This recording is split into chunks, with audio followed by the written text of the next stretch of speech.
For a brief moment, the collapse of the German army in France seemed as if it would lead to a rapid German defeat.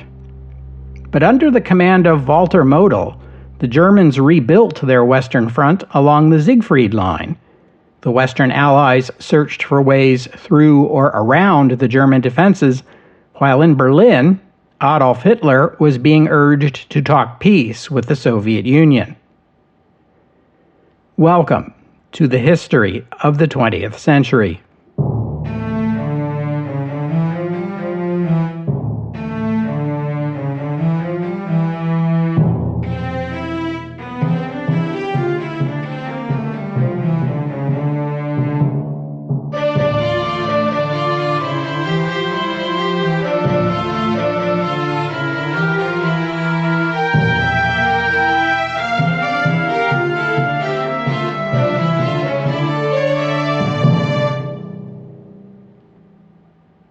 Episode 455, Up Against the Wall. The last time we looked at events on the Western Front was back in episode 446. From there, we went on to other topics for a while, but now it's time to circle back to France. In episode 446, I joked that nothing much happened on the Western Front for the rest of the year. Today's episode, along with several still to come, are the punchline. The German garrison force in Paris surrendered to the Allies on August 25th after offering mere token resistance. The following day, the German garrison in Toulon surrendered, and on August 29th, Allied forces secured control of Marseille. In both of these cases, Hitler had ordered the garrison to destroy the port facilities and resist the Allies to the last soldier. But remember, these garrison troops in southern France were not Germany's best, and their commanders were not the most zealous of army officers. Both garrison commanders chose to surrender early rather than throw away the lives of everyone under their command for a lost cause. The port facilities had not been completely destroyed as they had at Cherbourg or Brest. The port at Marseille was only moderately damaged. Toulon was only lightly damaged. The port of Toulon was back in service in just a few weeks.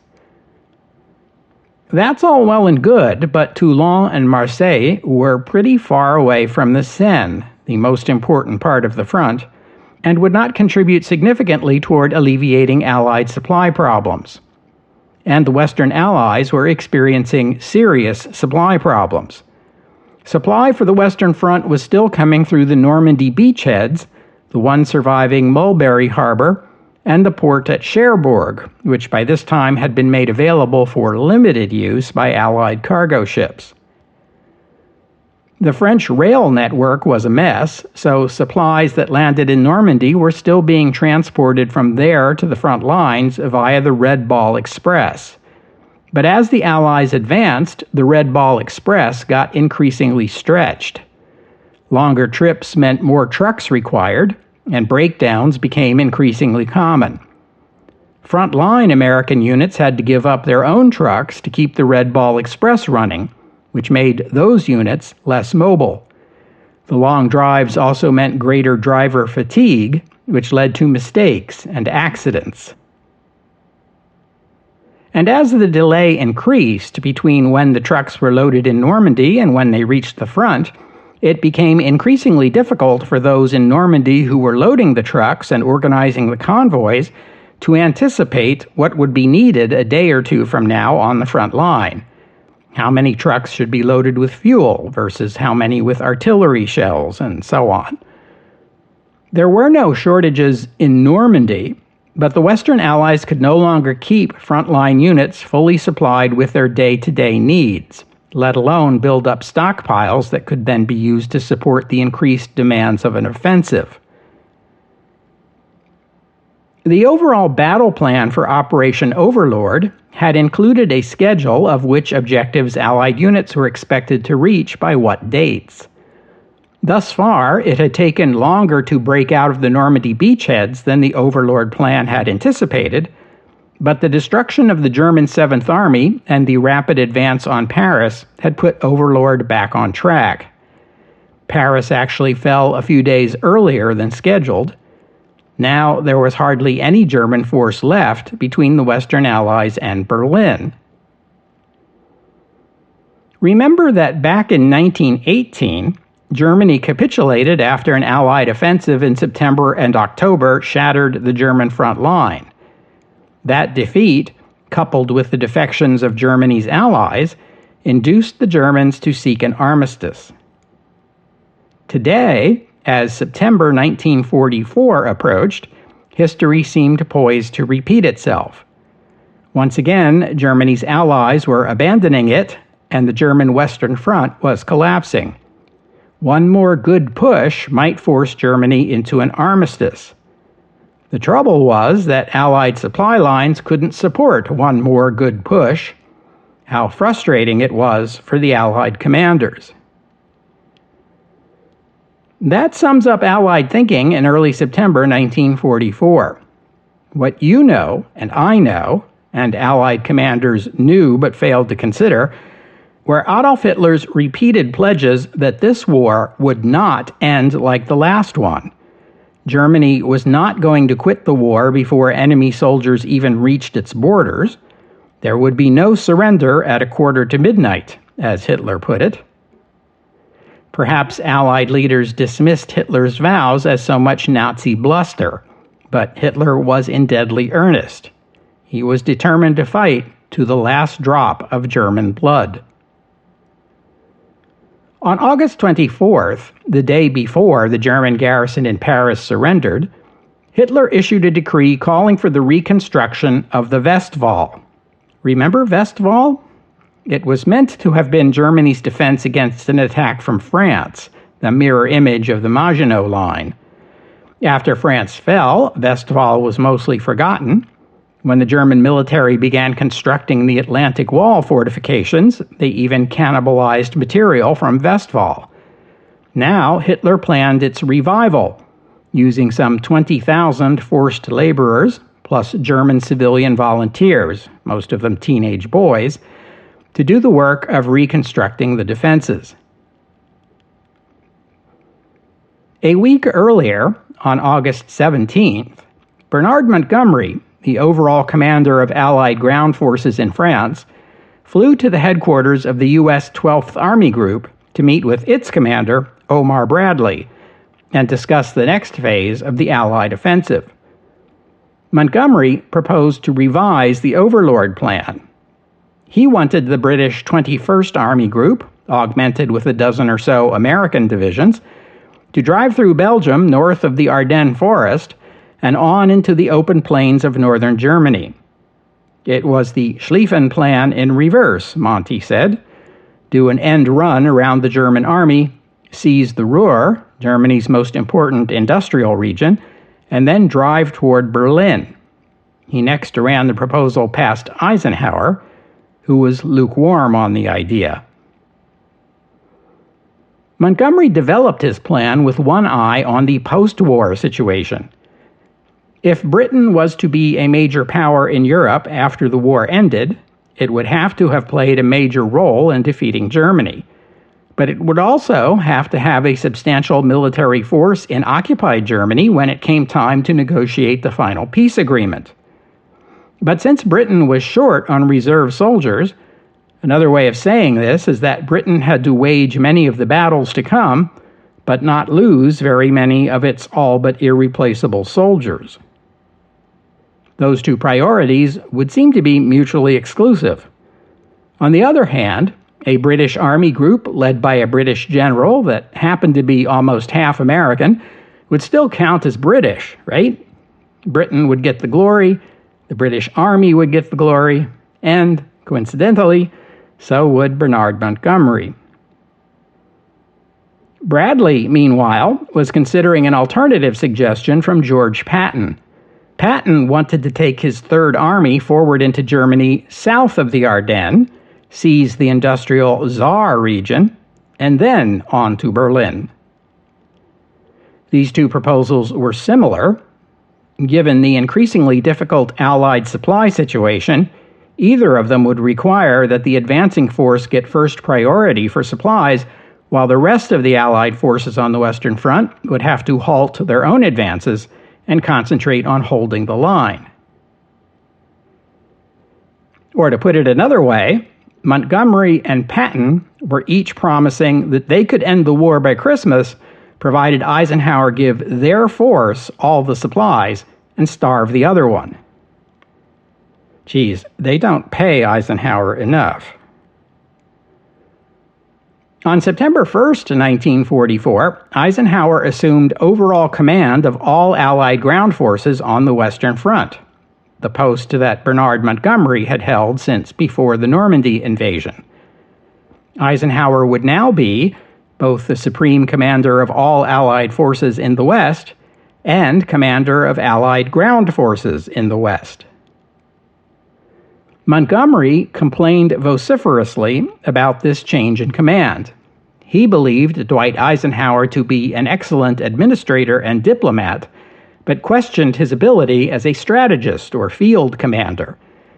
He argued that the two positions were too much for one person to manage, and therefore Eisenhower should remain supreme commander, while the front-line commander should be someone who had already demonstrated outstanding leadership and strategic thinking. And the person Bernard Montgomery had in mind for the job was Bernard Montgomery. But it was not to be. The Normandy landings were a 50-50 proposition, by which I mean roughly half of the invasion force was American, and the other half composed mostly of British soldiers, along with Canadians and units from other Allied nations. Since the Supreme Commander was an American, it seemed only fair that the three overall commanders of Allied air, sea, and ground forces involved in the invasion, Eisenhower's three immediate subordinates, all be British officers. But that was then, and this is now. By September 1st, 3/4 of the now enormous number of Allied soldiers in France were Americans. Considering that fact, and that an American presidential election was just 2 months away, it would have been politically and diplomatically untenable to insist this huge force of American soldiers be commanded by a British officer, even if he was someone who had demonstrated outstanding leadership and strategic thinking, a proposition which many American commanders, and even a few British ones, would have disputed as regards Montgomery. Winston Churchill acted to salve Montgomery's wounded ego by promoting him to Field Marshal on August 31st, the last day before the transfer of his command. Let's take a moment to consider exactly what that command was, the one Montgomery lost and Eisenhower gained. By September 1st, Western Allied forces in France were organized into 3 army groups. The northernmost one was the 21st Army Group. Montgomery still commanded this one. The 21st consisted primarily of the British Second Army and the 1st Canadian Army. The latter was mostly Canadian, although it also included 1 British infantry division and the Polish 1st Armored Division. South of the 21st and on their right flank stood the 12th United States Army Group, commanded by Omar Bradley. The 12th consisted of 4 American armies, the 1st, 3rd, that's Patton's army, 9th, and 15th. These armies totaled 48 divisions, triple the number of the 21st Army Group, and was composed of 1.3 million American soldiers, making the 12th Army Group the largest military formation the United States ever fielded. South of them was the 6th U.S. Army Group. This is the force that landed in southern France as part of Operation Dragoon, plus reinforcements. The 6th consisted of the U.S. 7th Army and the French 1st Army, which in turn was made up of French colonial units from Africa, plus French resistance fighters who joined the regular army after the liberation. The 6th Army Group was still bringing up its forces to the front line on the right flank of Bradley's 12th Army Group, which was holding the line until the 6th caught up, much to the frustration of George Patton, who was impatiently waiting permission to seize the fortress city of Metz and advance into the Saar. Overlord had been behind schedule, according to the timetable the planners had projected before the invasion began, until the breakout from Normandy and the rapid advance to Paris brought it back on schedule. Now that the Western Allies were approaching the German border, they were getting ahead of expectations. The planners hadn't thought they'd get this far until spring of 1945. And as I explained a minute ago, Eisenhower had to make the decision on which proposal to accept, Montgomery's or Patton's. Eisenhower was one of the few Allied commanders who had not succumbed to the late summer euphoria. On August 15th, he held a press conference in which he told the gathered reporters that anyone who thought the war would be over by the end of 1944 was crazy. That's his word. Eisenhower decided to reject both proposals. In his view, either Patton's or Montgomery's quick advance into Germany would doubtless begin strong, but the deeper it penetrated into German territory, the more units it would have to peel off to guard the flanks of its salient. The advance force, the tip of the spear, would gradually weaken until it could no longer continue. And even if it could, the Allies lacked the capacity to supply a force that size all the way to Berlin. Also, it was now September, the winds were blowing colder, and winter weather was on the way. Once it arrived, movement and supply of Allied units would become considerably more difficult. Also take note of the fact that, owing to the supply difficulties, the Western Allies weren't able to supply their frontline soldiers with winter uniforms. So instead of either proposal, Eisenhower decided on a broad front strategy. The German army was clearly incapable of holding off the advancing Western Allied force. Ike preferred to push forward slowly and grind them down. He saw no reason to undertake a risky strategy like those advocated by Montgomery or Patton that might backfire, when a steady advance would gradually steamroll over the Germans more securely and likely with a lower cost in lives. Eisenhower directed that the next set of goals would be to capture the Ruhr and Saar regions in western Germany, which were home to a good portion of German industry, while also aiming to capture the ports of Le Havre and Antwerp. Control of those ports would alleviate the Allied supply problems, as cargo ships would then be able to unload their supplies much closer to the front. Once those ports had been taken and made available for Allied shipping, then the question of an offensive deeper into Germany could be considered, probably in the spring of 1945.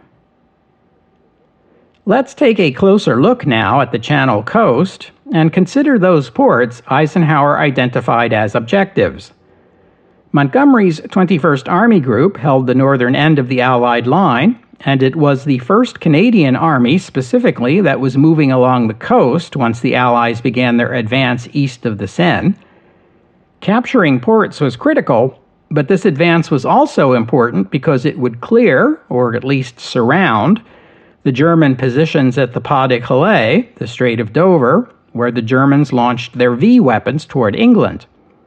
Eisenhower placed a high priority on shutting down the V-1 attacks. On September 1st, 1944, the 2nd Canadian Division captured Dieppe, which must have been a bittersweet moment. Dieppe was, you'll recall, the site of a 1942 Allied raid that did not go well and led to heavy Canadian casualties. The Canadians received an enthusiastic welcome from the citizens of Dieppe. On September 3rd, the Canadians held a victory parade through the town and a memorial service for those who fell during the raid in 1942. In 1946, the town of Ledger's Corner in New Brunswick, a predominantly Francophone community, was renamed Dieppe to commemorate the 1942 raid. Meanwhile, other Canadian units reached Abbeville and the River Somme. As the 2nd Canadian Division was securing Dieppe, the 3rd Canadian Division proceeded north along the French coast to the port cities of Boulogne and Calais. The second next approached Dunkirk. All three towns were garrisoned by German units pursuant to Hitler's orders, forcing the Canadians to besiege them. Canadian and Polish armored units continued to advance to the Belgian border and beyond. Farther inland, the British Second Army and the U.S. First Army had also advanced into Belgium. The British captured Brussels, the Belgian capital, on September 3rd.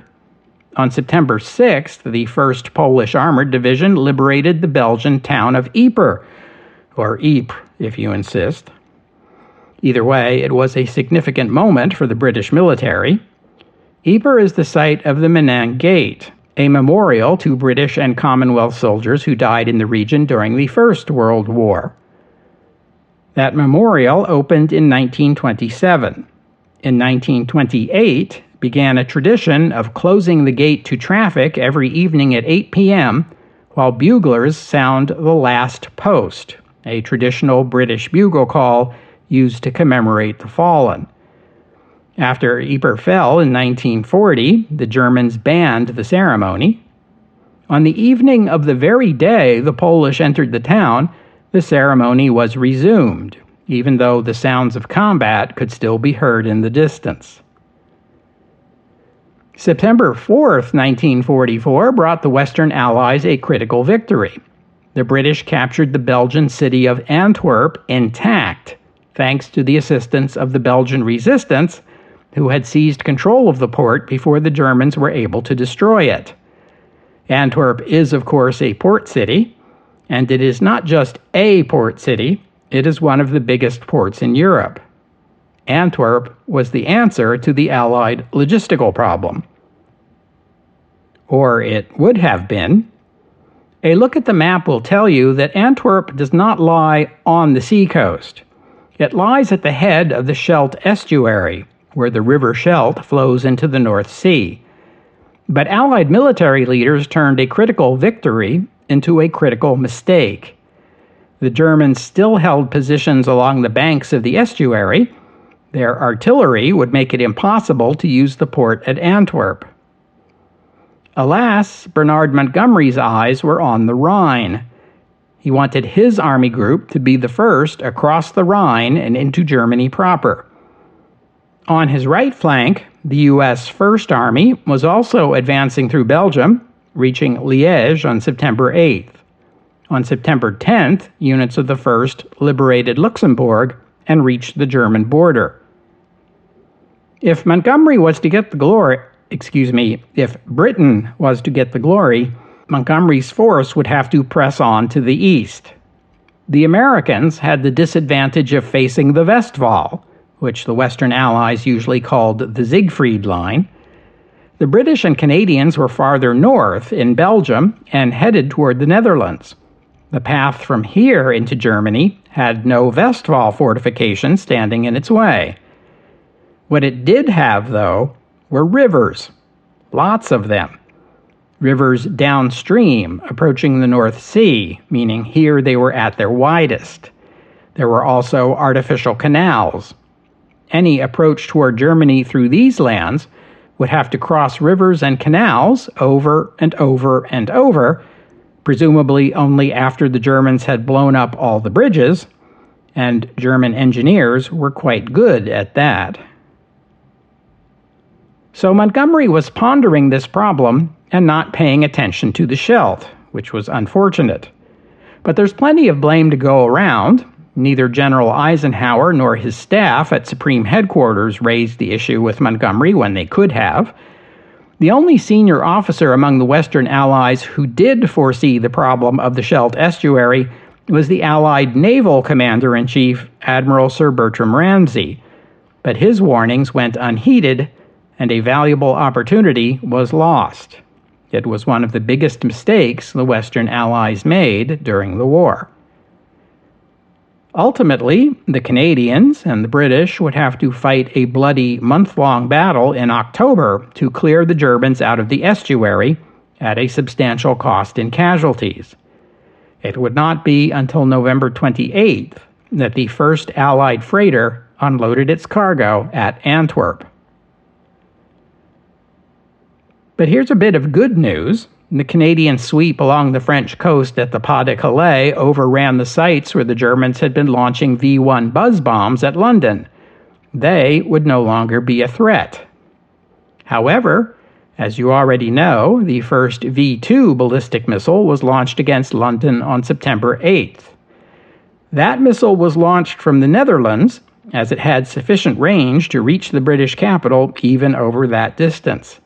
The V-1 did not, but the Germans also began launching both V-1s and V-2s from Holland toward Antwerp, part of their effort to deny the port to the Allies for as long as possible. But Montgomery was still eyeing the River Rhine, and he had an idea.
U.S. General Omar Bradley later wrote in his memoir that if Bernard Montgomery, a man who famously never drank, had come stumbling into headquarters one morning with a severe hangover, he, Bradley, would not have been any more shocked than he had been by Montgomery's latest idea. Remember when I said that the Allies had to face Westphal, but closer to the North Sea, in the part of the front held by Montgomery's 21st Army Group, there was no Westphal, but there were many rivers that would have to be crossed. These would give the defending Germans a considerable advantage. They could use each river as a defensive line. Then when the Allies made it across, probably with heavy losses, the Germans could simply fall back to the next river and make them do it all over again, and keep doing this all the way back to the last river, which would also be the most difficult of them all to cross, the River Rhine, Germany's traditional western defensive barrier. Montgomery's idea was simple but risky. His forces had reached the Belgian-Dutch border. His plan was to drop more than 4 Allied paratrooper divisions along Dutch Highway 69, which ran from the Dutch city of Eindhoven, not far behind the German front line, all the way to Zwolle in the eastern central part of the Netherlands. This highway is known as the A50 in our time. For Allied soldiers of the Second World War, it would become known as Hell's Highway. The plan entailed dropping paratroopers, the total of 4 divisions plus 1 brigade, at 3 points along the highway, near the Dutch cities of Eindhoven, Nijmegen, and Arnhem. These airborne units would then seize the bridges where Highway 69 crossed to the various rivers and canals. This first phase of the operation was codenamed Market. In the second phase, the British 30th Corps would push forward along the highway, reaching Eindhoven in 1 day, Nijmegen in the second day, and Arnhem on the third or fourth day. At Arnhem stood a road bridge and a rail bridge across the lower Rhine, so that by the end of the 4th day at the latest, the Allies would control 100 kilometers of highway, including the bridges, that ran through the German front line, on through the Netherlands, bypassed the Siegfried Line, and led to the plains of northern Germany. This second phase was codenamed Garden. The entire operation would be known as Operation Market Garden. Its goal would be to open a route straight through the still shaky German front line and into Germany itself. This would force the Germans to fall back in disarray yet again, and might still allow the Western Allies to reach Berlin before the end of the year. It would also serve to cut off German forces in the Netherlands, which was important to Churchill and the British War Cabinet because the V-2 rockets bombarding London were launched from Dutch soil. You'll recall that Allied airborne units played an important role during the Normandy invasion in June. In August, command of all Allied airborne units was consolidated into one command, named the 1st Allied Airborne Army. Among its units were 3 American and 2 British airborne divisions, and an independent Polish airborne brigade. During the period from late August through early September, Allied military planners proposed more than a half-dozen operations using forces from the 1st Allied Airborne Army that would land behind German lines and assist in the push to liberate France. But none of these operations was ever carried out, because the rapid advance of the Western Allied units on the ground in France kept rendering the various proposals obsolete before they could be carried out. In early September, Montgomery had supported a plan that would have used the British 1st Airborne Division and the Polish Parachute Brigade to capture bridges across the Rhine, but early September saw a spate of bad weather and a firming up of German defenses that made this plan infeasible, and it was canceled on September 10th. But rather than give up altogether on that plan, Montgomery expanded it into what would be the largest airborne operation in military history. It was a surprise to many that Montgomery, who had many times before proved a cautious and conservative commander, would propose such a bold, not to mention risky, plan. Hence Omar Bradley's remark about how shocked he'd been when he first heard of it. On September 10th, the day the earlier operation was canceled, Montgomery met with Eisenhower. It was a heated confrontation, apparently. Montgomery was angry with what he perceived to be Eisenhower's slow and vague replies to Montgomery's messages. To Montgomery, this merely proved correct his earlier complaint that Eisenhower had taken on more responsibilities than one person could handle. He emphasized his point at the meeting by theatrically tearing a stack of Eisenhower's messages into shreds. Eisenhower, ever the diplomat, patted Montgomery's knee and said, "Steady, Monty. You can't talk to me like that. I'm your boss." That helped calm Montgomery down. He even apologized to Eisenhower for the outburst. Eisenhower appeased Montgomery by agreeing to Operation Market Garden and promising to give it priority. Market Garden was scheduled to begin on Sunday, September 17th.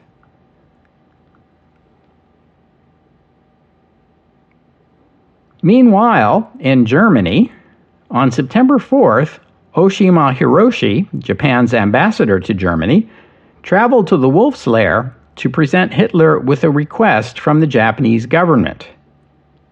I described to you the U.S. invasion of Saipan and how that defeat shook the Japanese like no loss they had suffered before, so much so that it led to the fall of the Tojo government. Now, the new Japanese government was encouraging the German government to seek an end to the war with the Soviet Union. The Japanese government believed that if Germany and the USSR could work out a peace agreement, this would free the German military to concentrate on the threat from the Western Allies, which would also benefit Japan. Japan, which still had diplomatic relations with the Soviet Union, would be willing to use its contacts in Moscow to facilitate such discussions. Hitler listened politely, then told Oshima that he had not been informed of any interest on the part of the Soviet Union in discussing peace. He asked Oshima whether Japan had sounded out the Soviet government on its willingness to talk peace. Oshima told him Japan had not. Oshima did not give up after that first meeting. In the days that followed, back in Berlin, he continued to press German officials, telling them that a peace agreement was in Japan's vital interest, and arguing that Joseph Stalin was a realist and would not pass up an offer to end the war early. True, a peace deal might require Germany to abandon some of its objectives in the East, but it could then focus on defeating its enemies in the West.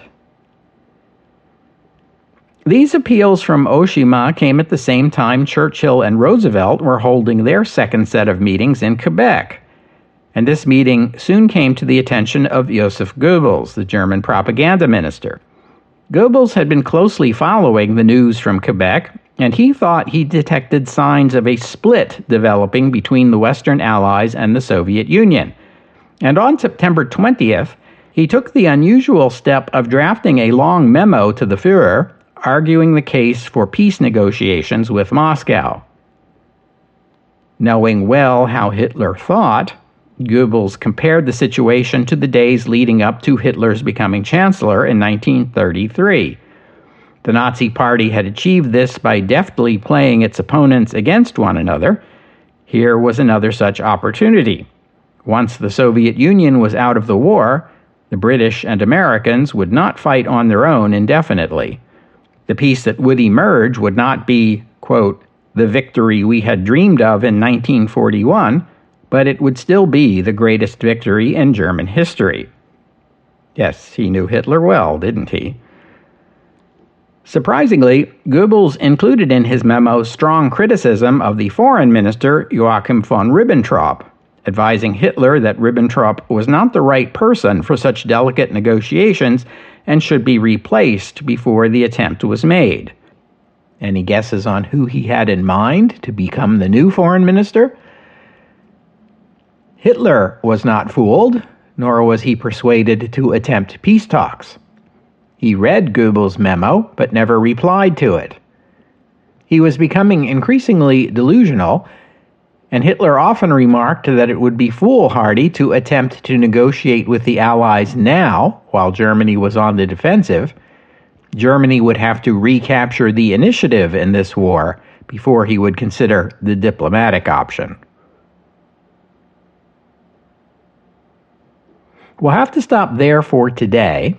I thank you for listening, and I'd like to thank John and Alexander for their kind donations, and thank you to Chris for becoming a patron of the podcast.